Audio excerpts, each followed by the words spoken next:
Bienvenidos a todos. Hola, hola a todos. Para respetar los horarios, Esperamos un vamos a momento para que empezar. todos Quiero nuestros darle una panelistas, para cálida que cada uno de bienvenida los a todos panelistas aquí. pueda Nos sentarse. entusiasma mucho poder darle inicio al Muy bien, simposio nos 24 entusiasma mucho este de interesantísimo panel. Yo soy Mallory. Jem Soy Dow directora está asociada aquí a mi de izquierda, director de editoriales en el Boston Globe. Estuvo 30 años en el New York Times como vicedirector nacional de noticias, director de noticias de la ciudad. Ganó un Emmy por su cobertura del periodismo de guerra. Katie Ginsburg es directora de opinión en el New York Times. Dirigió los editoriales sobre raza y cultura. También ganó un Pulitzer en el 2015 por cobertura editorial en el Boston Globe y sobre el costo humano de la desigualdad en la industria de restaurantes. Nancy, a su izquierda, ha sido directora editorial del Miami Herald desde 1990, donde cubren temas de salud, de educación, asuntos municipales. En el 2022 ganó un Pulitzer también. Y Zeda Khan, al final, Zeiba es vicedirectora para el San Francisco Chronicle. Fue directora de becas en una organización nacional que busca potenciar las voces poco representadas. Fue becaria en la Universidad de Stanford cuando primero nos conocimos. Bienvenidos a nuestros panelistas. Vamos a empezar con algo muy básico.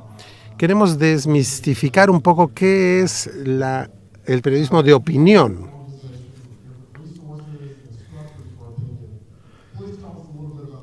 Por favor, cuéntenos un poco sobre la estructura de la cobertura de opinión, periodismo de opinión, en su medio. Comencemos con Zeiba, San Francisco Chronicle. Somos un equipo relativamente pequeño, somos 7 en la actualidad. Después de ser solo 3 durante un año, aumentamos ese número a 7 y nos enfocamos en la cobertura local principalmente. ¿Y cómo opera la cobertura de opiniones? ¿Cómo se dividen las tareas entre esas 7 personas? Tenemos un director, Fletcher, yo soy vicedirectora, tenemos un editor asistente y 3 columnistas. Son 7 en total. Nancy, nosotros mezclamos un poco el enfoque tradicional. Tenemos 4 personas en el grupo, en la junta sobre editoriales, sobre opiniones. Tenemos un área que cubre opinión de educación y otra sobre atención sanitaria. Nos reunimos al estilo viejo, hablamos, decidimos, pero también tenemos un productor del crecimiento de audiencia, trabaja con nuestra junta editorial y se asegura que nuestras columnas y nuestras columnas de opinión también sean reproducidas por Yahoo, Smart News y son las personas encargadas en conseguir nuevas audiencias. Y eso es un enfoque nuevo para nosotros. Yo no tengo que preocuparme sobre suscriptores o suscripciones. Y Katie, muy interesante, Katie. Katie Kingsbury del New York Times. Es muy interesante poder volver en ISOJ después de la pausa de la pandemia. Yo cubro el tema de opinión en el New York Times y quisiera hablarles un poco sobre cómo hacemos nosotros nuestro trabajo. Tenemos un grupo de editores, escritores, editores productores de audio, videógrafos y tratamos de ofrecer una amplia perspectiva de las fuerzas que cubren nuestro público mundial y ayudar a que se desarrolle y que se pueda también. Tenemos a unas 200 personas en todo el mundo que trabaja en lo que se llama Times Opinion. Tenemos base en Nueva York, Washington, San Francisco, Nueva York y Seúl. Y tenemos obviamente nuestros columnistas, personas que conocen muy bien como Tom Friedman, Maureen Dowd, Bret Stephens, Ross Douthat, Gerard Bowie, Charles Blow. Hay 19 de los columnistas del New York Times. Y hace poco hemos iniciado una operación de boletines de opinión. Tenemos un grupo de gráficos y videos.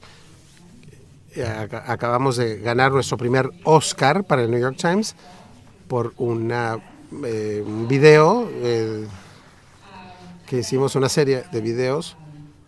Y tenemos también lo que se llaman nuestros ensayistas invitados, un grupo de editores que también buscan pericias y experiencias de distintas fuentes y de distintas, lo que tradicionalmente se conocían como op-eds o opiniones editoriales. Luego también una sección de comentarios, cartas a la redacción. Tú, Katie, empezaste a trabajar en el New York Times en el 2017. ¿Cómo ha cambiado ese número en todo ese tiempo? Hemos tenido mucha suerte. El New York Times, Jim es mi colega, era mi colega en el New York Times y conseguimos una gran inversión para desarrollar esa operación. Jim, cuéntanos qué pasa en el Boston Globe. No es justo que yo tenga que hablar después de Katie. Yo hace 9 meses que estoy en el Boston Globe y habiendo estado como director, vicedirector y el director de editoriales en el New York Times, llegué al Boston Globe. Somos unas 25 personas ahí, pero ahora entiendo que es un grupo bastante importante para la sección de opiniones. Si no contamos el caso muy grande del número que trabaja en el New York Times. Teníamos a columnistas que solo hacían estas opiniones editoriales. Teníamos otro que trabajaba solo como corrector. Muy enfocado en la página inicial y en las opiniones. Y estamos tratando de cambiar un poco, como lo que ha mencionado Nancy y lo que está haciendo Katie, pero a una escala mucho más pequeña. Una de las primeras cosas que agregamos era un editor de redes sociales, porque teníamos una sola persona que hacía todo lo relacionado a Internet.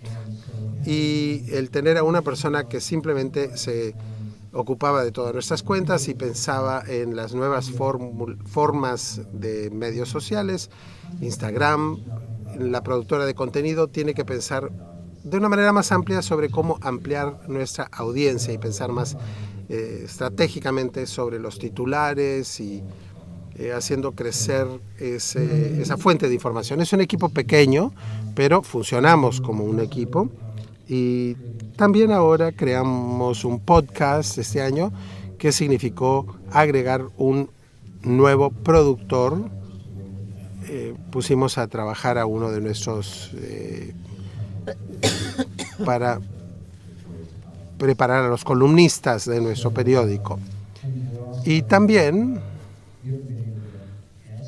no hemos podido contratar a nueva gente, pero también queremos hacer crecer la sección de newsletters o boletines, que nos parece un formato muy adecuado para llegar a otro público, un público más bien de nicho.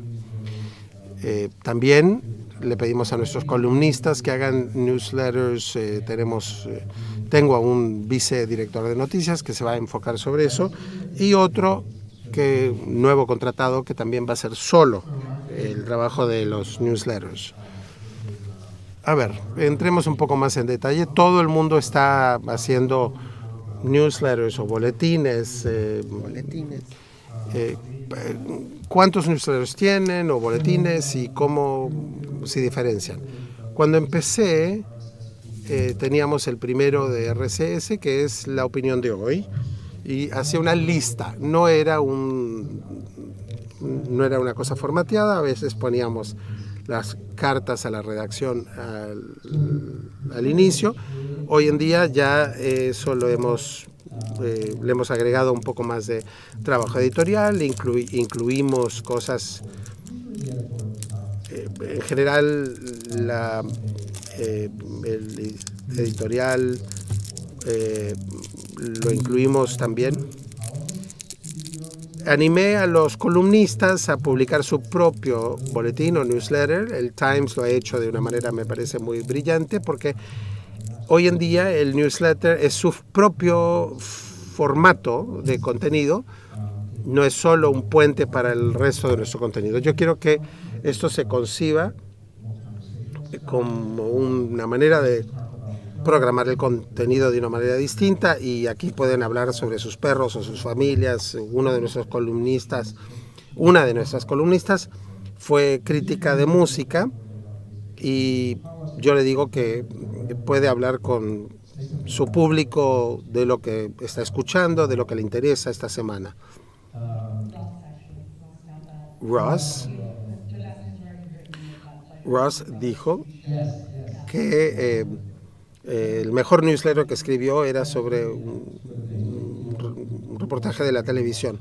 También queremos pensar un poco de newsletters ocasionales, que BTA, un boletín muy ocasional, como por ejemplo cuando hubo una interrupción en el tránsito público, en el sistema de transporte público en Boston, y hoy en día ese newsletter sigue, pero la gente está obsesionada con el transporte en la ciudad. Hoy en día cubrimos todo allí, bicicletas, automóviles, y tenemos a un editor brillante que escribe de manera muy interesante y es muy interesante. Y probablemente también vamos a ahora empezar a publicar un boletín sobre política antes de las próximas elecciones. Muy bien, pasemos a Macy y a Carol. El Miami Herald publica docenas y docenas, 3 de ellos son de opinión, de boletines, y son la manera más leída, son la manera más popular. Tenemos uno que se escribe con un punto de vista muy conservador, que se llama Right to the Point. Hay otro newsletter que se llama El Debate de Miami, que es de interés general, y tenemos uno en español que está ligado a nuestro periódico, el Nuevo Herald, que publica nuestro grupo McClatchy en español. Nosotros escribimos la introducción. Esto puede ser, como dijo James, algo personal. También puede estar basado en un editorial, donde uno puede conseguir información si hay algo que no llegó. Yo misma escribí unas palabras de introducción que estaba escribiendo a las 3 de la mañana en el aeropuerto. Es una manera muy fácil de aprovechar el tiempo, y lo utilizamos muchas veces como el encabezado para darle más agregado a la información o al contenido. ¿Qué haces tú en el Chronicle? Bueno, nosotros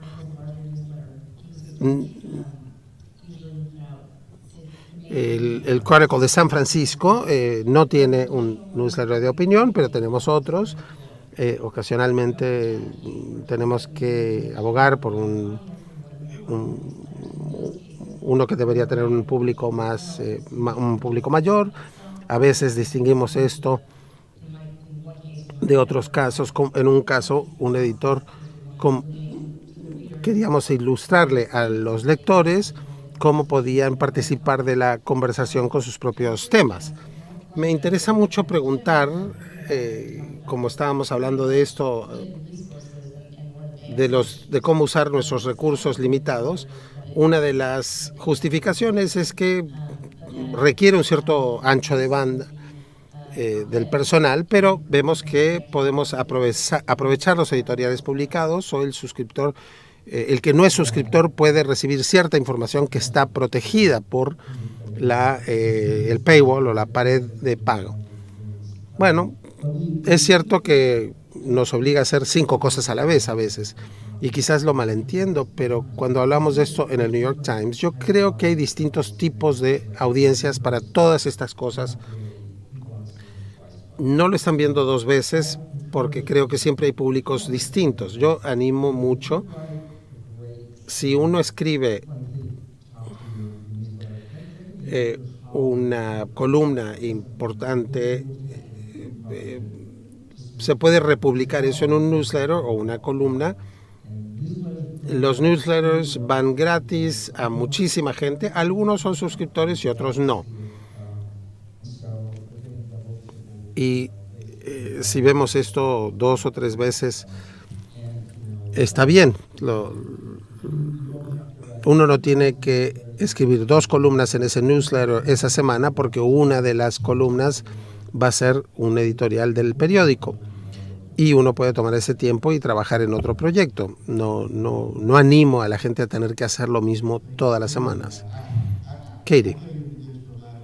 No puedo ni imaginarme, porque yo debo recibir solo un pequeño porcentaje.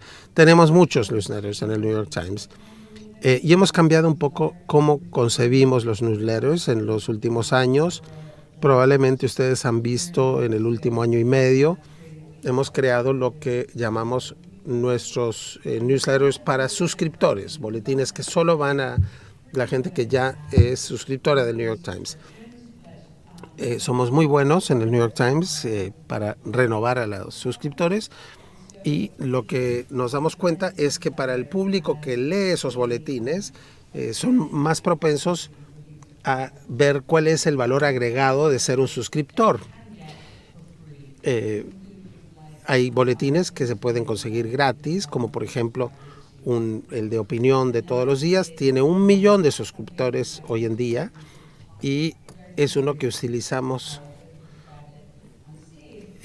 como otros ya han descrito, porque estamos decidiendo tomar las opciones y por qué le damos eco a estas voces y no a otras. Y luego tenemos las que vienen de un autor particular. Los boletines para nosotros han sido algo de mucho entusiasmo, quizás por razones que no reconocen. Creo que tengo una imagen para compartir con ustedes, mi tercera imagen de mi presentación. Una de las cosas que hemos hecho, por ejemplo, es invitar a un autor de una novela a escribir de otra manera.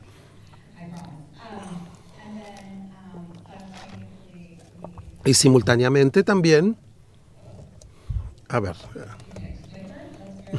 me dieron el poder.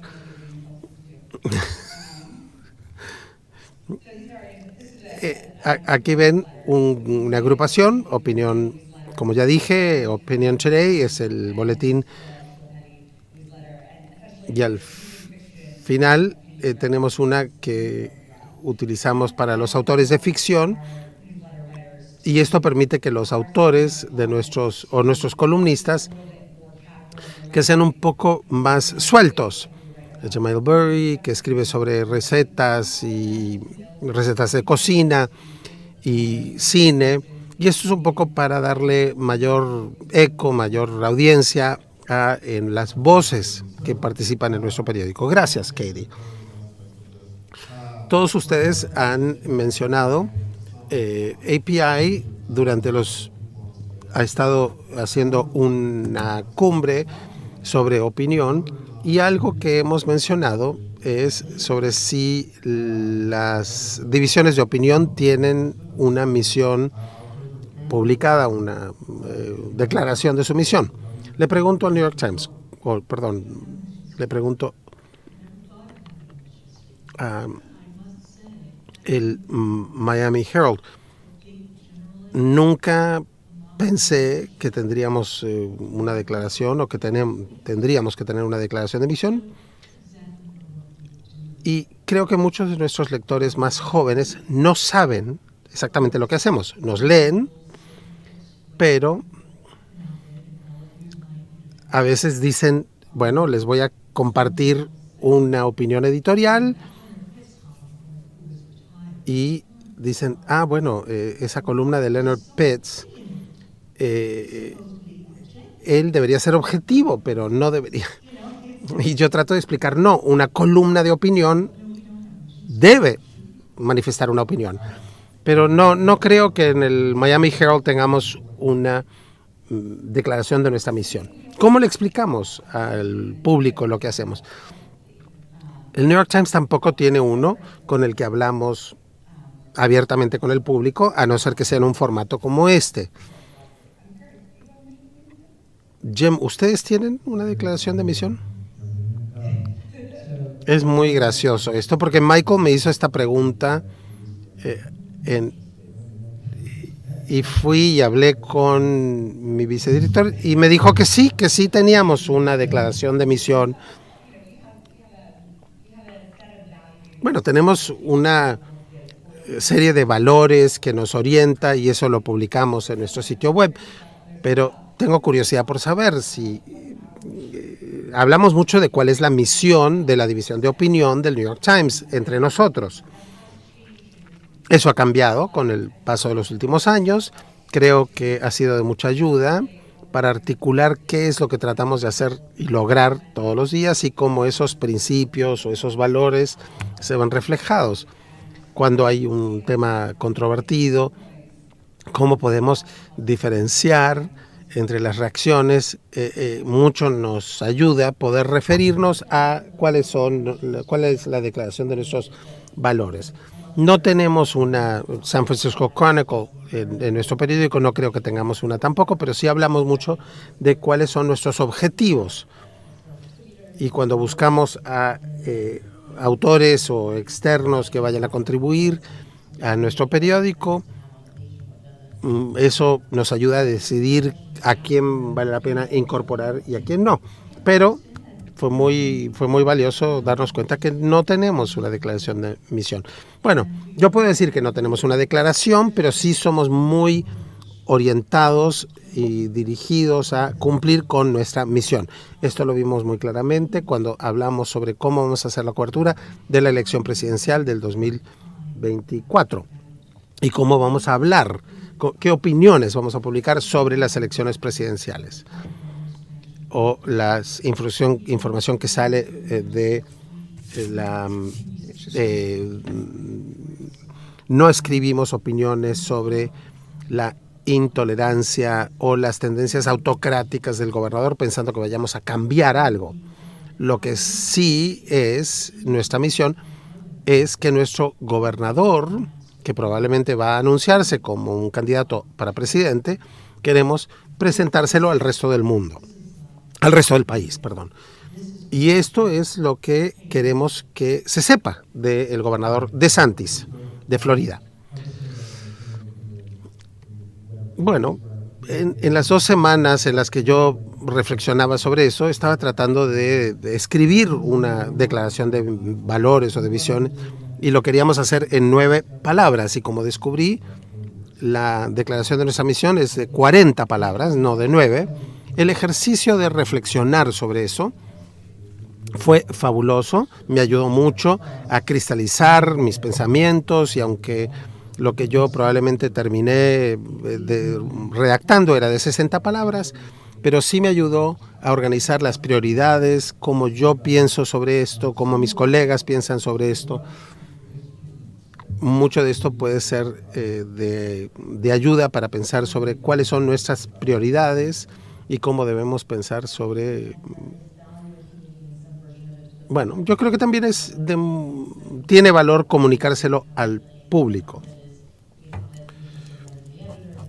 Y cuando hablamos de las cartas a la redacción, cartas al editor, ese proceso que duró 2 semanas de reflexión interna me ayudó a mí a saber cómo comunicar. La transparencia sobre qué hacemos y esto también tuvo una función educativa.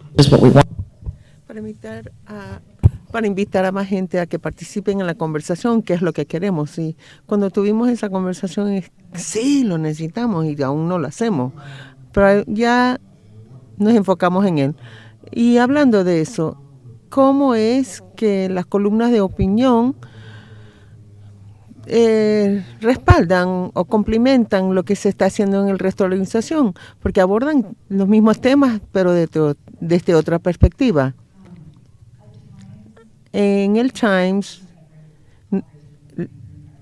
opinión es totalmente separado de la sala de prensa, ni tenemos los mismos supervisores, no tenemos cualquier tipo de coordinación con las decisiones de la sala de redacción, punto y aparte. En esa ocasión excepcional, cuando estamos dando a conocer alguna noticia nueva, solo se le informa como una hora antes, pero sí compartimos recursos, ¿no? En cuanto a medidas de seguridad, financiamiento, ese tipo de cosas. Lo que creo es cuando pienso en cuanto a cuáles son las responsabilidades. La sala de prensa tiene la obligación de presentar el mundo tal como es. Y el del grupo de opinión es de presentar el mundo como pudiera ser y darle cierto contexto a la realidad. Y creo que para muchos de ustedes que están trabajando en las salas de prensa, tenemos la obligación de responder a lo que está saliendo en las noticias y hacer más cosas muy individualizadas, muy especializadas, que por ejemplo solo se puede obtener por medio de New York Times. Tenemos 19 columnistas, pero de ellos 6 solo se agregaron al equipo durante el último año. Hemos invertido mucho en ser mucho más interactivos y trabajar en forma mucho más colaborativa. Sé que en el Chronicle hay una estructura muy distinta.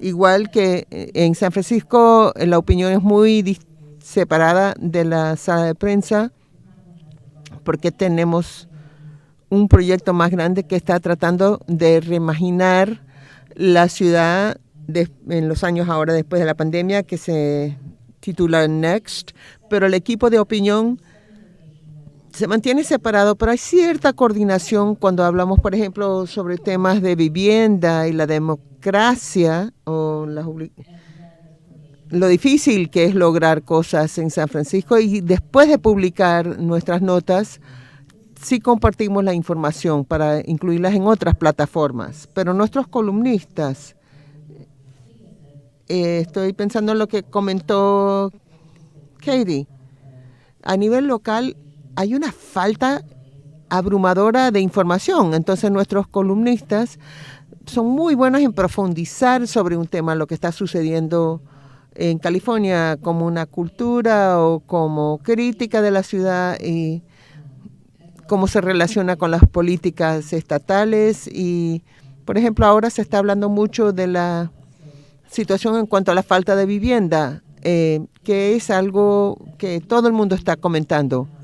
Entonces, y esto lo queremos publicar en forma, unas notas en forma importante, y eso lo que está atrayendo más publicación, que mucha gente en el mundo local, de noticieros locales, si uno atiende los intereses de su comunidad local, va a atraer más público.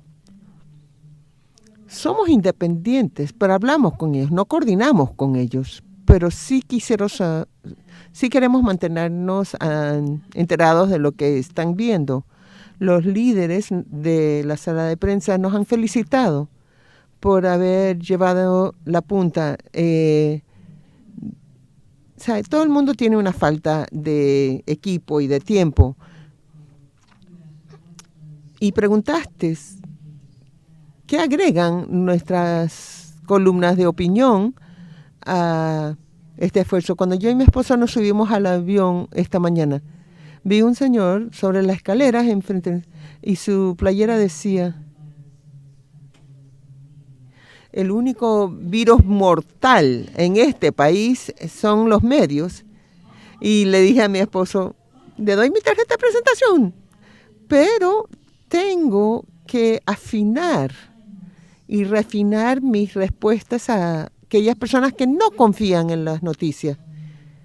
Porque hay muchos que me dicen, no me digas qué es lo que tengo que pensar. Y mi respuesta es, no te estamos diciendo lo que debes pensar. No lo que debes pensar. Lo que estamos pidiendo es que pienses, qué debes tomar en consideración, qué otros temas deben abordarse, qué otras formas hay de ver esto, porque tenemos que ser firmes en eso. Nosotros hacemos todas las verificaciones de los datos. Nosotros recibimos todos los cuestionarios que ellos quieren que nosotros completemos antes de que los entrevistemos. Nosotros trabajamos con los hechos. Y yo creo que eso es uno de los mitos más grandes que hay en cuanto al periodismo de opinión. No hay nadie aquí que no cuente con un trasfondo muy profundo en cuanto al periodismo y la verificación de hechos. Existe mucho esfuerzo que se dedica a tener los hechos que respaldan los argumentos que se están presentando. Creo que tengo que reconocer que en el New York Times el equipo de verificación de información forma parte del equipo de opiniones, porque estamos tratando de enfrentar y responder esa falta de confianza que existe y queremos ser lo más precisos posible. Entonces, tratando de ampliar la comprensión del público en cuanto a cómo hemos verificado todos los hechos y la certeza de lo que estamos diciendo es muy importante. Quiero darle la segunda a lo que han dicho mis colegas. Nosotros dependemos de la sala de prensa porque son más grandes y tienen presupuestos más grandes y ellos pueden abordar más.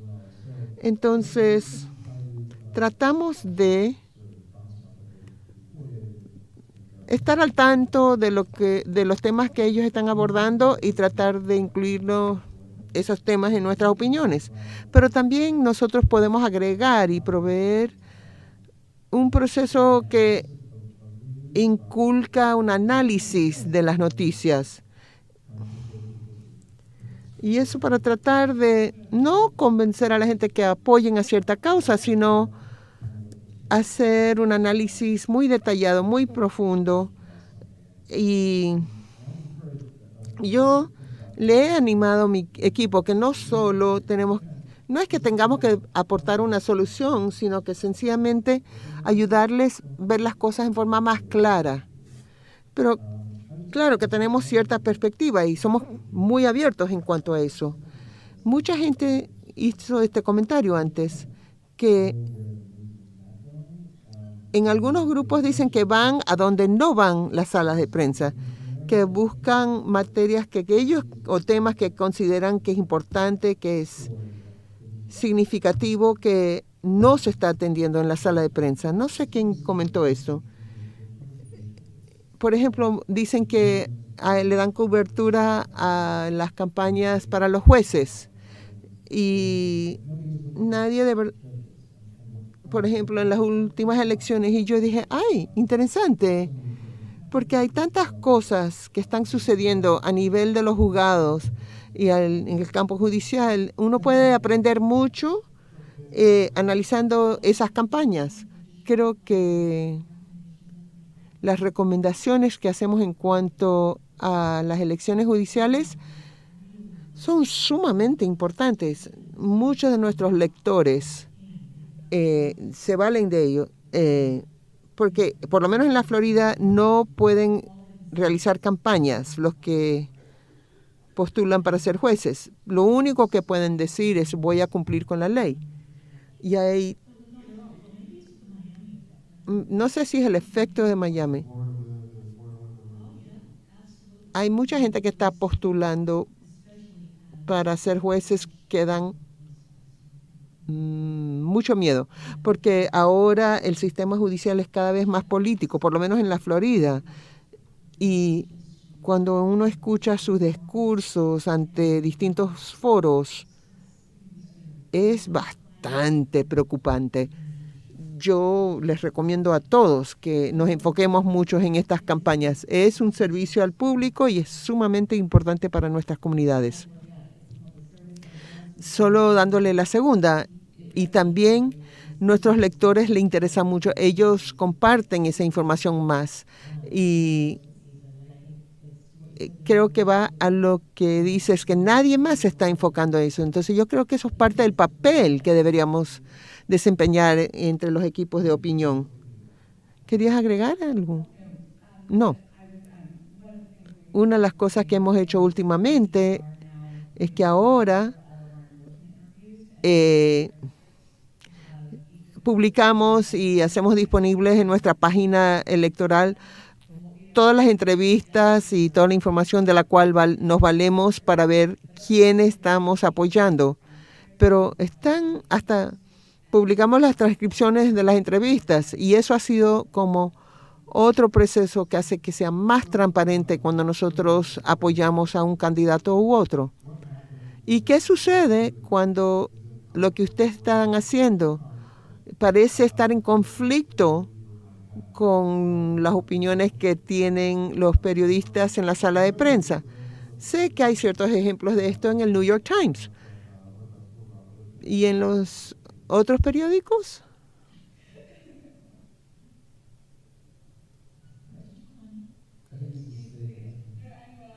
¿Alguien más que ha tenido que manejar las controversias como nosotros en New York Times? Nada como lo que se ha visto en el New York Times, no. Y nada que estar en conflicto con la sala de prensa, eso no ha sucedido en nuestro periódico, nosotros tampoco. Yo todavía aún no he visto eso en el Globe, pero yo me reúno con el redactor ejecutivo ahí en el Globe, y eso es un foro donde surgen este tipo de conflictos, pero aún no se ha visto al grado como en New York Times. Y es algo como dicen, bueno, ¿por qué no analizas una nota que escribimos acá sobre este tema, a ver qué les opina? Pero no como han visto ustedes. Entonces, Katie, ¿cómo manejas eso? Creo que claramente en los últimos 5 años han surgido unas controversias bastante fuertes y son épocas muy difíciles. Y volvemos a lo que yo dije anteriormente en cuanto a nuestros principios. En nuestro grupo de opinión vamos a publicar cosas con las cuales estamos de acuerdo y desacuerdo. Y yo lo puedo decir, casi todos los días hay algo en la sección de opiniones con la cual estoy en total desacuerdo. Y dado que nosotros creemos que eso es nuestra misión, de dar a conocer todas esas opiniones, hemos podido navegar esas controversias. Y busquen en Google. Hay formas de ver cuáles son los puntos más controvertidos. Son mucho más excepcionales que lo que suena. Tenemos una relación muy cooperativa y muy respetuosa con nuestros colegas en la sala de prensa, pero sí surgen ocasiones, aunque nadie quiere reconocer. Yo creo que eso surge en todos los periódicos. Si hay un problema con algún político o alguien muy reconocido se queja de lo que sucedió en la sección de opiniones y se quejan con los periodistas locales. Y ellos nos mandan esa información y hay una conversación y lo resolvemos. Creo que eso es la forma que más normalmente nos relacionamos con nuestros colegas. Y claro, sí han surgido otros problemas mayores y los hemos podido resolver. Habiendo sido testigo de alguna de esas controversias, es que eso es un reconocimiento de la sección de opiniones del New York Times, porque tiene un público tan grande y importante. Y creo que Katie tiene la razón. Hay estas tensiones que existen y es posible que no siempre surgen a la superficie en otros periódicos porque el público de nuestra sección de opiniones es menor. Yo quisiera cambiar eso, pero eso también implica que no va a haber las tensiones que se ven en New York Times. En la cumbre de la API dice que no todo el mundo puede escribir con un enfoque tan estrecho. ¿Qué formatos están explorando y qué formatos piensan que no han tratar de utilizar? Bueno,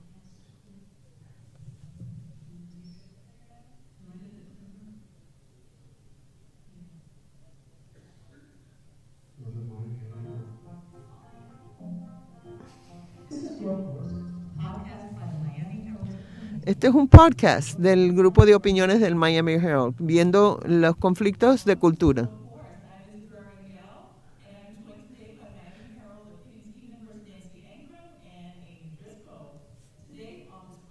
En este podcast vamos a estar hablando en cuanto a la guerra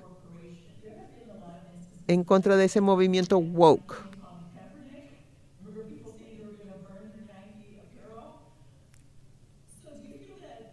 ¿Piensan ustedes que las corporaciones ahora son más políticas y forman parte de este debate público? Creo que esto es nuestra responsabilidad social. Yo me acuerdo que en los años 60 y 70, donde la gente estaba muy preocupada en cuanto a la contaminación del aire y del agua, insistieron que las corporaciones dejaran de contaminar y por medio de la promulgación de nuevas leyes eso se ha logrado. Uno puede nadar en más ríos que lo que se podía antes. Yo no creo que esto es algo nuevo, es sencillamente la forma que se está tratando. Esto es con sentimientos mucho más personales. No es tan difícil hablar en cuanto a un río contaminado, pero con ese enfoque en cuanto a distintos grupos, en contra de la mujer, en contra de la comunidad LGBTQT, y hay una malicia que se existe. Bueno, el gobernador sabe cómo presentar ciertos temas y son temas que gente ni se daba cuenta que para ellos era importante. Él ha seleccionado estos temas una y otra vez y mucho que tiene que ver, por ejemplo, con el tema de la idea de woke en el mundo académico. Y hay gente que no le gusta tener que salir de su mundo de confort, pero eso es necesario para poder avanzar y crecer. Y como que él está diciendo a los de la Florida, está bien no cambiar y no mejorar. Y eso es como dar pasos atrás. Y yo no creo que eso nos ayuda en nuestro estado. Ese es un podcast que publicamos. Nos reunimos cada mañana donde hay unas conversaciones muy dinámicas que van de un lado para el otro. Y al finales de la conversación alguien dice, ¿y por qué no publicamos un podcast sobre este tema? Y la belleza es que es algo limitado. Solo se enfoca en la sesión de la legislatura durante el plazo de que estén en sesión. Y esto es en parte para que se nos dé a conocer mejor como marca.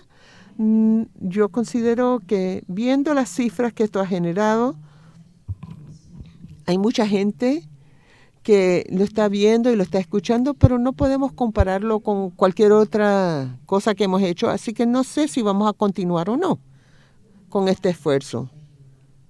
Esto exigió mucho trabajo, pero tengo que reconocer que esto ha ampliado nuestro público en forma increíble. La preocupación es que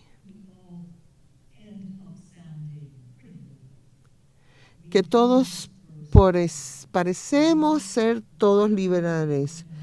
Tratamos de incluir la información en cuanto a otras posiciones,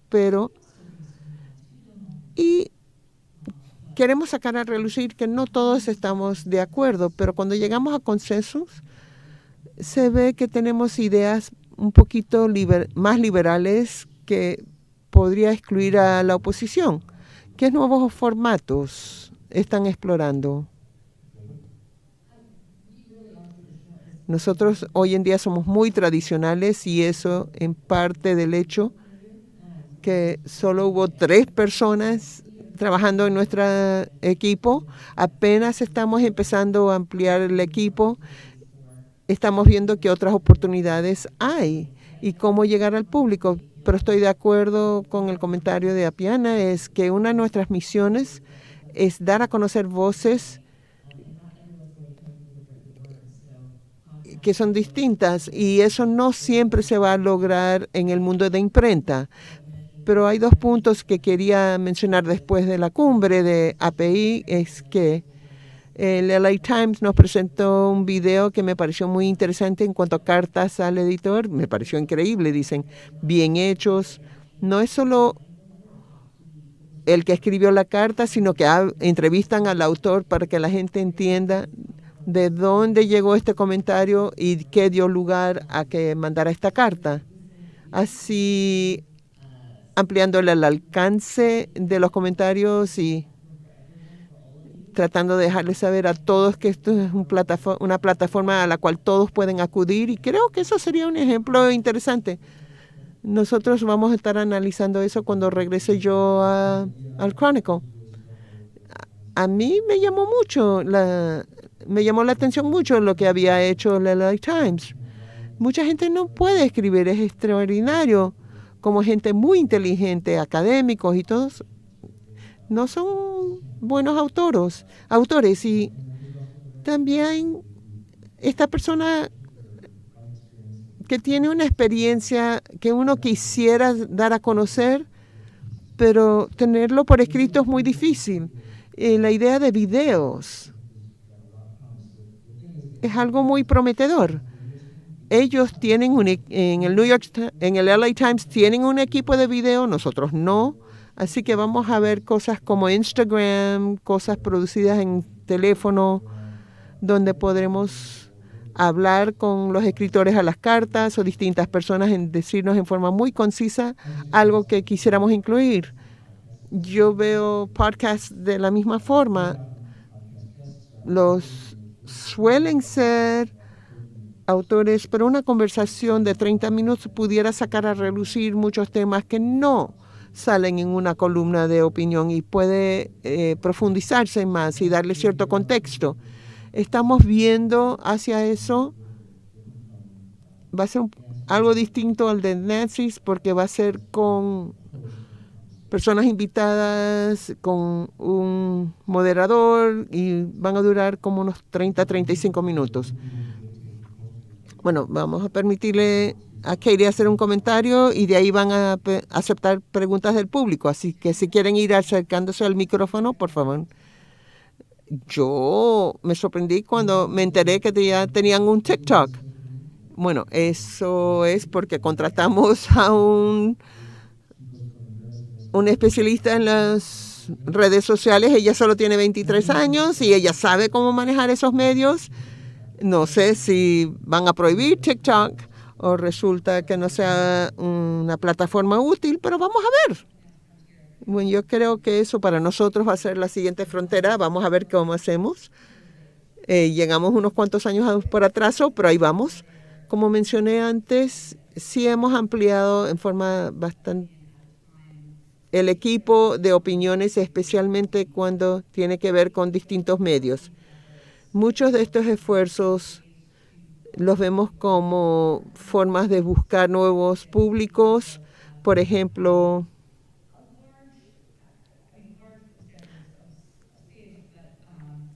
un grupo bastante grande de productores de video. Tenemos un producto ya heredado de OptOps, que existía, pero lo hemos actualizado y hemos notado que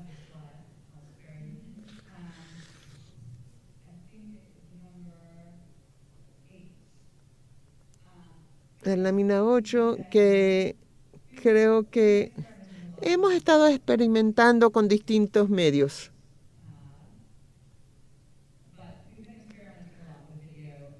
Especialmente con el video. Y esto es una prevista de las cosas que estamos haciendo ahorita y voy a irlo avanzando. Este es un ejemplo de los videos que hemos realizado en el último año. Se dan a conocer voces que por lo general no. Megan Listeño, hemos podido presentar ideas satíricas, profundizar más en ciertos temas y ha sido muy divertido. Yo sé que en lo personal preparé un poquito trabajé en video un poquito cuando estuve en el Globe, pero poder trabajar con esto ha sido muy interesante y muy desafiante. Tenemos también unos proyectos cuando tratamos de dar a conocer voces distintas para incluirlos en nuestras páginas, y uno de estos esfuerzos fue una serie de grupos de enfoque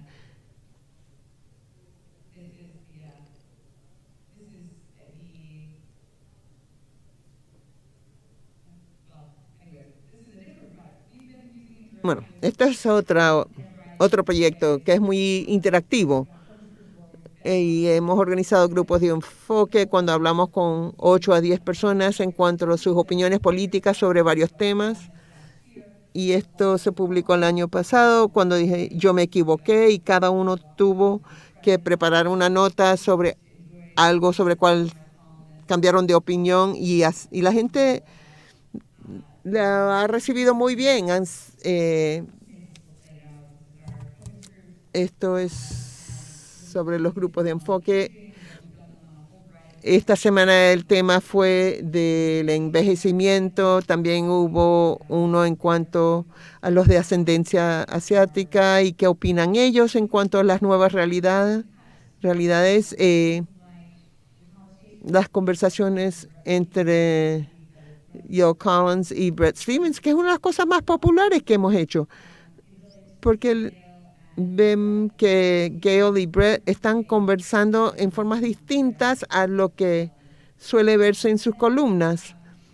Y también estamos elaborando más puntos interactivos. En marzo lanzamos este proyecto del grupo gráfico que permite que el lector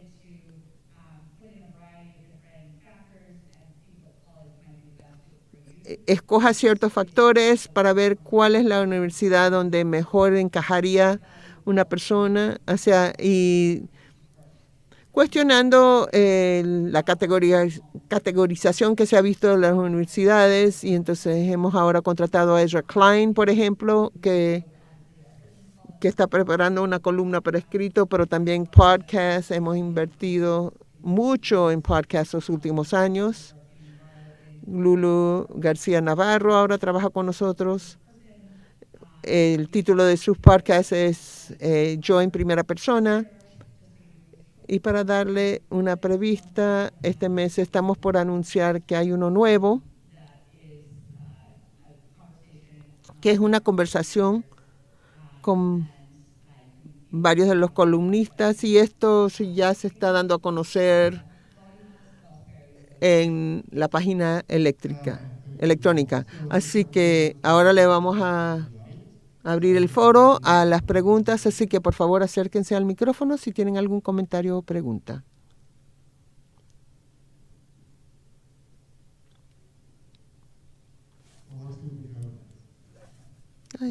Ahí hay alguien. Soy de Harvard Public Health. Una pregunta de dos partes. O sea, lo que estoy escuchando es que el grupo de opiniones está ampliándose en sus operaciones. ¿Qué papel cambio. Primero, ¿qué piensan ustedes que está dando lugar a esta ampliación cuanto al público y en cuanto a la organización en sí? ¿Y qué papel juegan ustedes en cuanto a informar a su público? Y cuando uno está construyendo como Ceiba, un grupo pequeño que están ampliando, ¿qué han visto como puntos de apoyo? ¿Piensan que es bueno valerse de voces externas o deben ser todas internas? Déjeme pensarlo, así que si alguien quiere responder primero en cuanto al por qué está creciendo las columnas de opinión, porque hoy, a contraste con hace 50 años, todo el mundo tiene una opinión. Todos piensan que son parte de los columnistas de opiniones. Y yo creo que nosotros tenemos que dar la cara y estar presentes. Es como uno quiere que su restaurante esté en una calle con otros restaurantes para que la gente llegue, donde hay muchos clientes que puedan llegar. Creo que esa es la razón, que la gente quiere ser cuestionada, quiere cuestionar también a los columnistas y queremos estar presentes. Y la gente no necesariamente está de acuerdo, pero les interesa saber lo que vamos a decir. Pero también tengo que reconocer que no está creciendo en todos lugares. Hay muchos lugares que ya han recortado la sección de opiniones, ya no indican cuáles candidatos apoyan o no, ya no existen ciertas regiones. En cuanto al Boston Globe, por ejemplo, nuestros dueños piensan que esto es parte fundamental de la misión de la organización y que tener ciertas posturas en cuanto a ciertas políticas es esencial, pero eso no existe en todos los lugares. Y también quisiera agregar, el dueño de nuestra empresa piensa que eso va a ampliar los ingresos y que va a ampliar nuestro público, y eso es otra misión por la cual se ha ampliado nuestra sección. Voy a tratar de responder ambas preguntas. Lo que por lo menos en nuestro periódico, es que hablan de forma personal y eso es una conexión que se ha establecido porque es una conexión más directa que, claro, fundamentamos en los hechos, pero es una conversación muy personal en cuanto que el de ampliar el equipo, columnistas a contraste con pedir a algún externo que prepare un artículo. Yo creo que ambos son buenos en distintas formas. Y también el apoyar ciertos candidatos. En California la burocracia es algo legendaria. Y